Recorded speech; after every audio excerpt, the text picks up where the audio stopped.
Hai, hai, hai. Vezi? Și pe ești mâna asta. Stai să-mi doare la tine.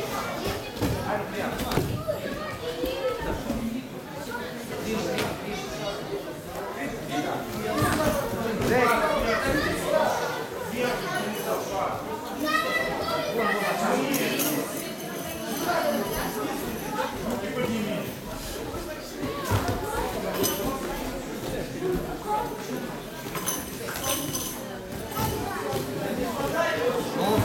Zbore, el fizic. Și nu înțelegi? Laurel, el fizic mai puternic ca și mai mare. Și tu te bagi și stai așa. Nu doar la tine dacă tu intri în acolo.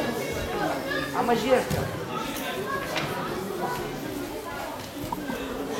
De până la urmă. Hai, unește. Băi, nu te mai băga așa, Laurel. Bravo, băi, te bagi. Trei spate. Trei spate, trei picioare. Hai, dar smeașă. Dacă el intră acolo, nu faci. Hai, hai.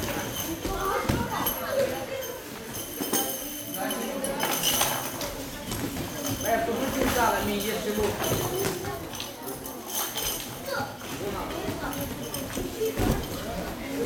Băi, deștept. Băi, Artur. Băi, el bagă în sus.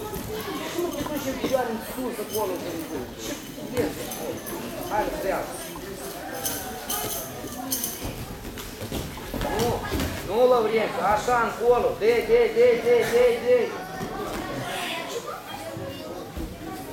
Малыши, шли стакан.